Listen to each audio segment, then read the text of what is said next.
Dr. Eve here. Welcome to another Living Well is a Lifestyle vlog. What's up? What's up? What's up? I did it, guys. I did it, and I'm so happy. So happy. And it was the food. Y'all, I needed some energy. The reason why my energy was so low was because I didn't have any food. And y'all don't mind my nails because I'm out here digging in the dirt, okay? So when we get dirt under our nails, when we do be out here planting and stuff. So anyway, I got a lot of things done and I wanted to share it with you all. Just for those of you who are out there, I came live earlier talking about my energy level. Why was I feeling like this? I talked my way through it. I realized that, first of all, you ain't set no goals at the top of this week. Okay. Two, you are hungry. No, two, you didn't pray this morning before you got up out of that bed. And three, you didn't you didn't eat anything. So you struggling because of quite a few things. But I was able to get some things done, y'all. So let me share them with you. One of my goals this before spring, while things are still dormant, was to move my lavender plants from the front because I have like lavender row out front, okay? But I wanted to move them to the cottage garden in the rear because they deter pests, and they like dry feet. And I just wanted to put them in some pots, some great big old pots, and see how they survive. So I planted an abundance of trees, right? And so since I planted this abundance of trees, I said, well, let me try and use some of these tree pots to see if I can pot up some of this grown lavender that I have. And it worked. It worked, and I'm going to see how it goes. This is the lavender plant. So this is one of them. But I have about seven of them. So I'm going to pull all seven of them from out front. They are just starting to bud new leaves, so it's time to get them before they get too big. I did and was able to cut back some of the wood branches so I could get it into the pot. Will I cut more? Maybe. I'm not sure. And if so, the most important thing for me when I was cutting them was how could I get the transplants? Hey there. So, for example, by transplant, I mean here's one of the branches that I cut off. So, what I do when I'm transplanting my lavender, as you can see, let me see if I can sit you up. When I am transplanting lavender or trying to get new roots or whatever, I will take an old branch, and this was an old branch that was really coming out of the pot, protruding out of the pot. So I was like, okay, but these are all buds, new buds, and that's new growth. So what I'm gonna do is I'm gonna cut them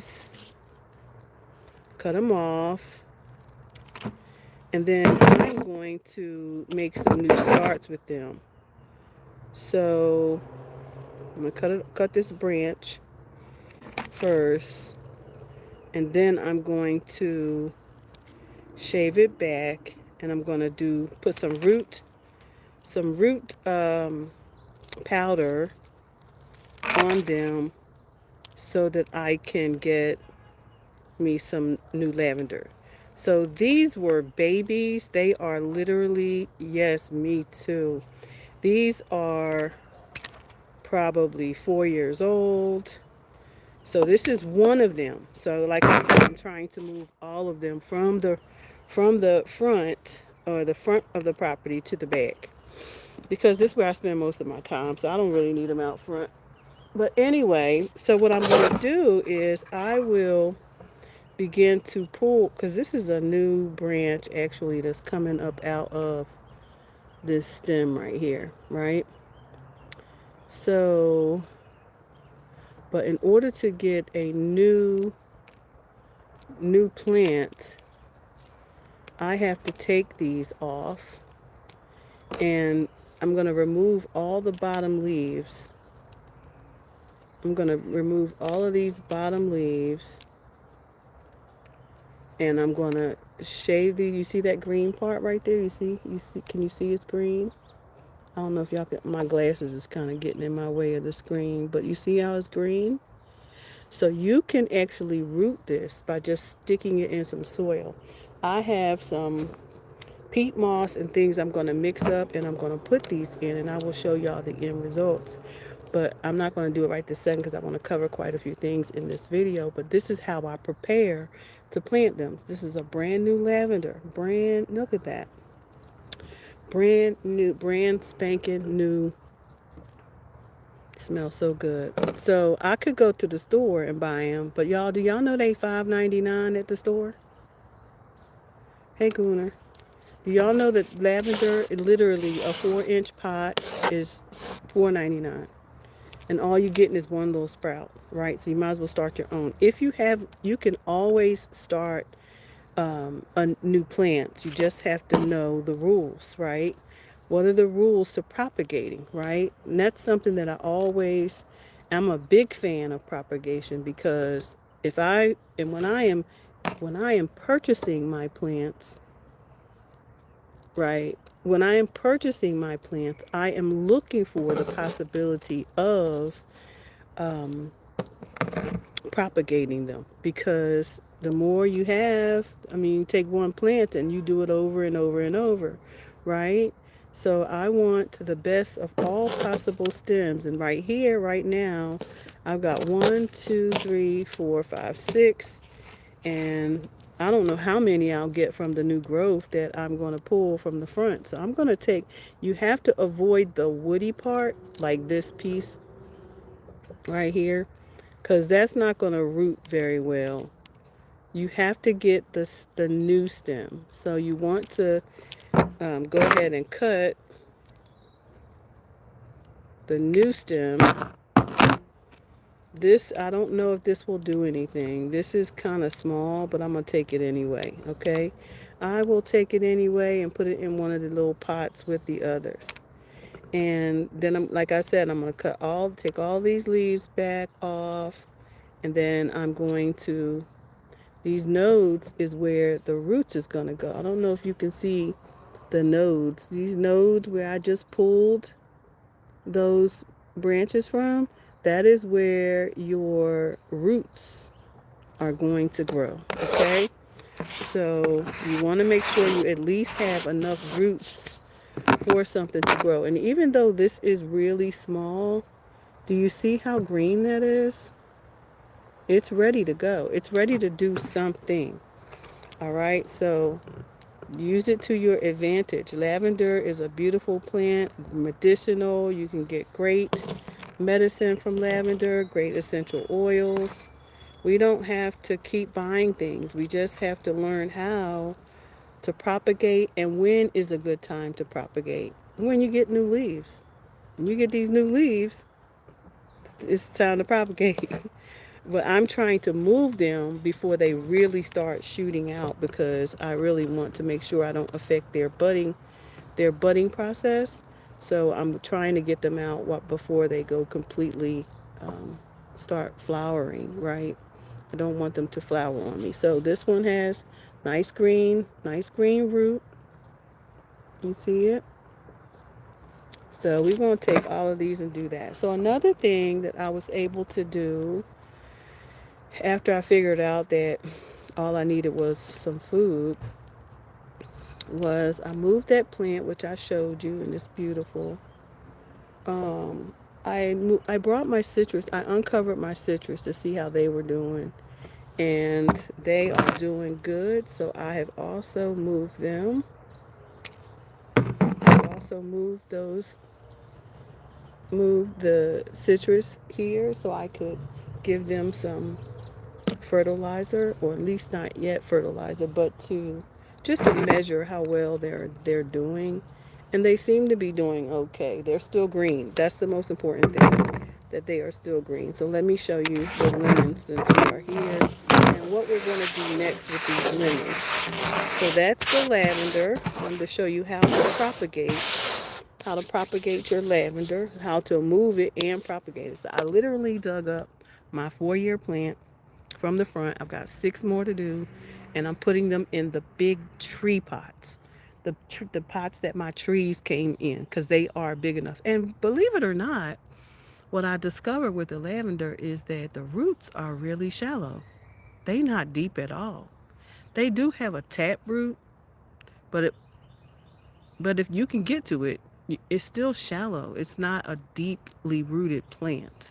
So I loved that. And now the next thing I did was I was able to set up me a little station out here to work because I needed one outside of the tent because the greenhouse is kind of small. So I was able to set me up a little workstation out here beyond the garden that's right next to the greenhouse so that I can work.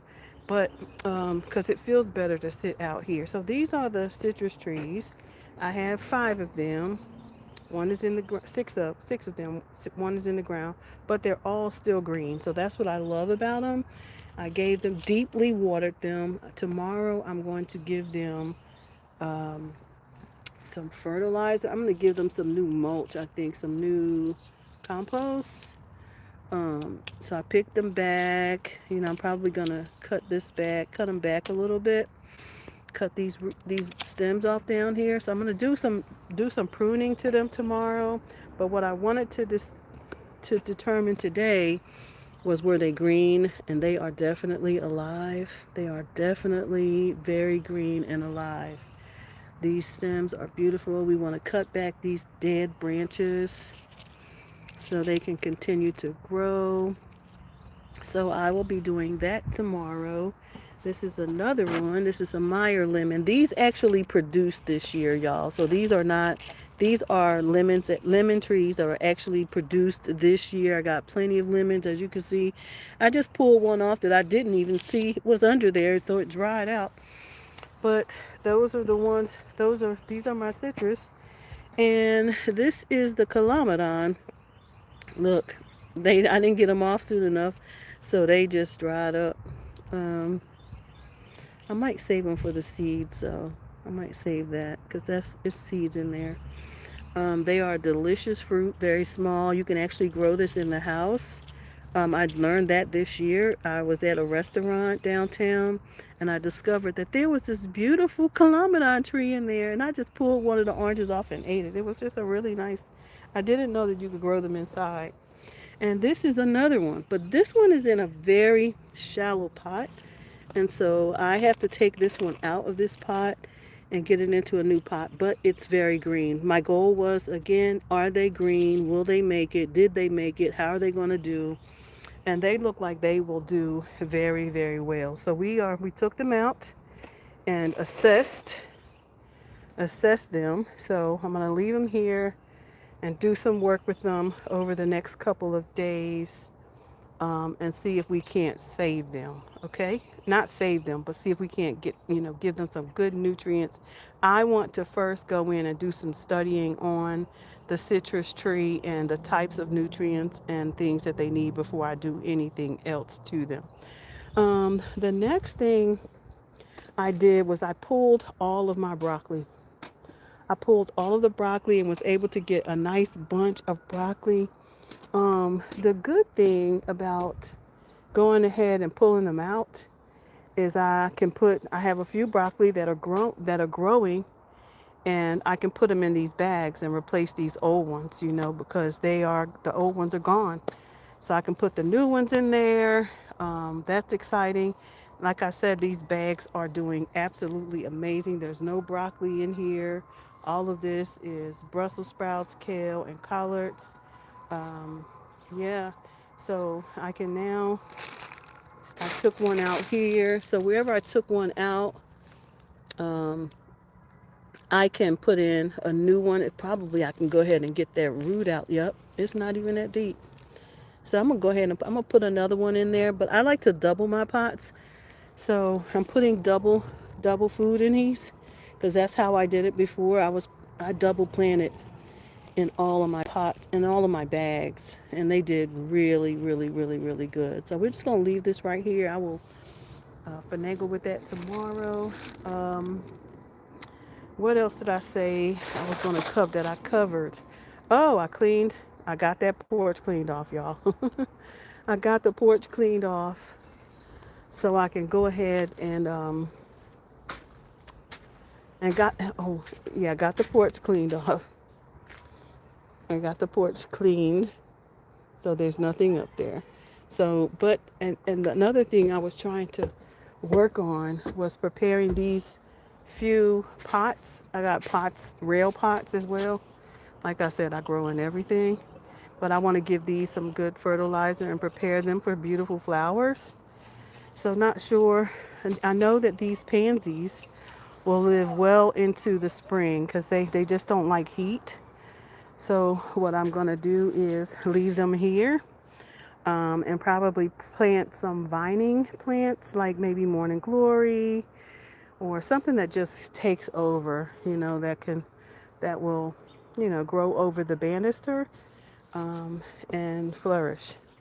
This is another one. Like I said, I took all of the things that were in it out.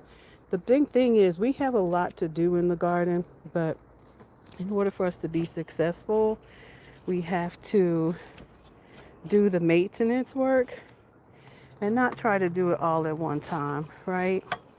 So even though I took these plants out, these are pansies, but I'm going to put some fertilizer in here because you see how light that is? I want to put some fertilizer in this soil. I want to put some nourishment in the soil, and then I'll plant them back. This is another one. Same thing. I just want to get this some nutrients, and then we'll put some flowers in here. But in the meantime, the goal was just to clean the pots out, get them ready for whatever I want to do, whatever seeds I'm going to put in there, because I'm really trying not to buy plants this year. I'm really trying to work to plant my seeds. So I'm preparing for my seeds to go in these spaces. But in the meantime, y'all see that out there? It's beautiful. The garden is beautiful. It's got a lot of food, a lot of greens. I need to work on my bags. There's just a lot to be done. But the greens is as far as I can see, so that's exciting. But I was also able to, like I said, pull out all of the broccoli. I was able to get a good handful of broccoli. Let me show y'all the broccoli I was able to get since I'm talking about it. I gotta wash. Oh, did I lock myself out? Y'all, no, because the cat snuck out earlier. So I had to lock them in. I was like, oh my God. I turned around and seen this big old puffy cat. And I was like, oh God, what's that? It was my cat. It was the cat outside. He was not supposed to be outside. He was over there outside. And they keep sneaking outside. I'm going to have to try to figure out a way to find them a playhouse outside on the porch that they can come outside and get some fresh air. But where I can put them in a little kennel or something on the porch. But they gotta, maybe I might put something out, build something for them. But it's got to be safe because we got some predator cats, some cats in the wild that may not be so friendly to them because they are indoor cats. And one of these cats don't like the cats in the wild. And he has a terrible attitude when he encounters that cat. But let me show you the broccoli that I got. It's beautiful. I was able to get some broccoli. Look, these are my broccolis. This is the last of the winter broccoli. So I was able to get some. I'm gonna stir those up, do a stir fry, and I just wanted to show you all that it's the little small things like pulling those broccoli were so important because I needed to put the other broccoli in those bags. And until I could get the energy to do it, I was just holding myself up. Yep, I was holding myself up. And guess what? My chickens absolutely love those broccoli greens. I gave them every single piece, and they getting that good calcium for them eggs, cause they make some good eggs, y'all. They really do. Their eggs are so hard, the shells are so hard, but they in here tearing them greens up. They done spread them all over the place now. But honey, they some good veggies. Y'all had some good veggies? Yes, sir. Yes, ma'am. Y'all had some good veggies? Well, good. Y'all scratch now. Because I'm going to need to clean out in there after a while. Y'all scratch up the ground. So, anyway, that was it. The lavender, the broccoli, and the citrus. That is what we were able to achieve once I got some food in my belly. Now, what's up for tomorrow? Now that I have this station, I'm gonna plant tomorrow. I'm gonna do seeds tomorrow. If the weather permits and I can be outside, I needed to get all my soil in the right place, and I gotta make an order. I gotta do an order for soil, cause I don't like buying those bags. It's just too terribly expensive. So I like to get my soil brought in and dumped. So I need a couple yards of soil, so I'm gonna do that, and mix me up some good soil. I think this bed of chard is going. I just pulled broccoli out of this one too.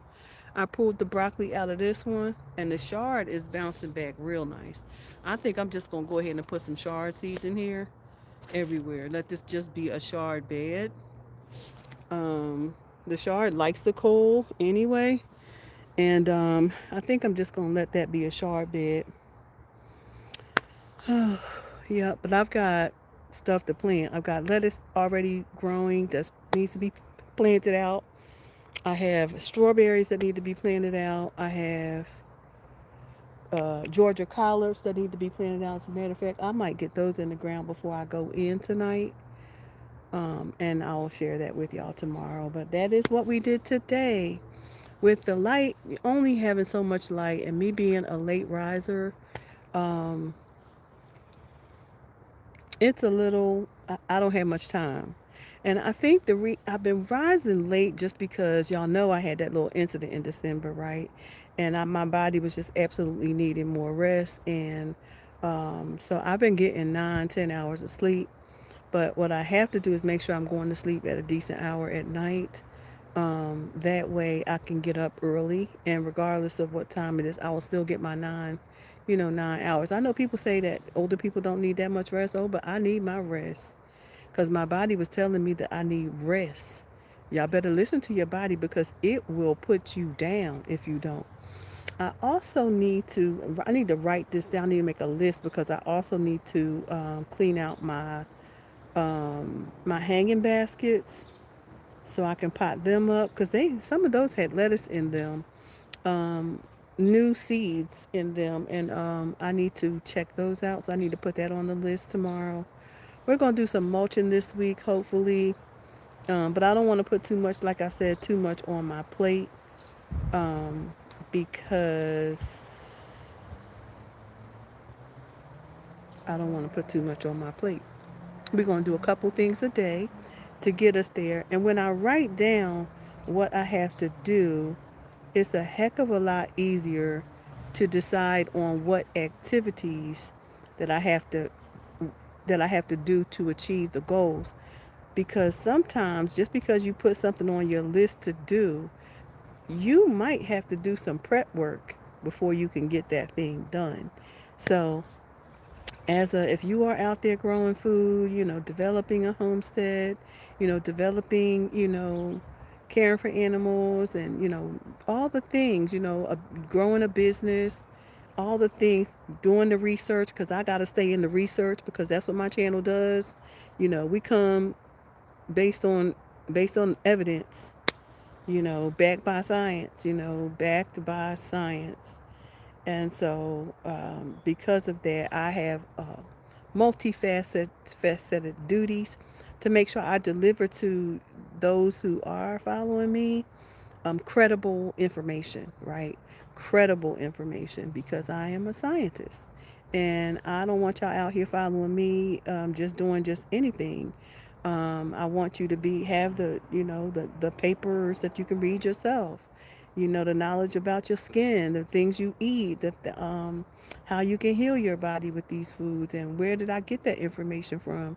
Well, there's science, y'all. There's science, and you're walking this out with me, someone who is 63, and even though we age, we can still be healthy, but we have to do some things differently because we are aging. When you do age, the heart has less elasticity. You do begin to have symptoms of prediabetes if you're not eating right. You do get to have this happens to young or old, but for those who are aging, there's a whole nother thing, right? So if you're into this, then like and subscribe. Like and subscribe to my channel because maybe you have a grandmother, a mother, a grandmother, or sister, or brother, or someone who is struggling in these areas that really need to, that you would like to help, that you would like to give, more factual information to. Because one thing for sure and two things for certain is that you can get a lot of information out here on the internet, but is it true? Is it good information? Is it healthy for you to be listening to these folks? I don't know. I got tired of it. So I'm a researcher. I know where to dig. I know where to find the information, and I'm going to the scholarly publications to find it, and then I come back here and I share it with you all. One of the things that I am really concerned about this year is I love roses. I love roses, and I bought some roses, but I said to myself today, I was like, you know what? Should you really put those in the ground because you struggle with that rose rosetta? Rose rosette is like a mite that affects only roses, nothing else, just roses. And I'm like, you bought these roses. Should you even be putting them in? I'm gonna put them in pots. I'm either gonna put them in pots. I'm also going to treat them. I'm gonna see if I can treat them to avoid rosette because I did not like having to dig up my roses. I had to dig up 4 roses last year, 4 rose bushes, and it hurt me to my heart because I planted them, in memory of other people. But then God also says He didn't want me to really be, you know, making a grieving garden, to make a garden that's beautiful and full, um, and not a place where, um, you know, no idols, no tables, no altars, no place where you go to cry. If you're gonna cry, come in the garden and be of good joy, good cheer. Shall celebrate life because that's what's happening in the garden. Life is happening in the garden. So I'm not gonna stay before you long. As y'all can see, we're about to lose our light out here. I'm sitting in a new place right now. I'm over here, out here in the field, not the field, but where my wood pile is near my barn. Y'all, that's my next project right there is my barn. It is a mess. When I tell y'all it's a mess, it's just got a lot of storage in there. I gotta get it together. But I think I'm gonna have them drop me a little trailer, one of those little pods where I can put stuff in until I clean it out because it has to be fixed. It needs a new floor. It needs a new foundation. It needs to be lifted really, but it's got utilities and everything. So I really want to remodel it so that it is a nice space. But we're gonna put a new floor and some walls. And some walls and make it do what it do because I want to. All right, y'all. Listen. It's time for me to go. Y'all go and have the most amazing evening. And whatever you do, don't let nobody get in the way on your journey to becoming who God has called you to become. Okay? All right, y'all. Bye for now.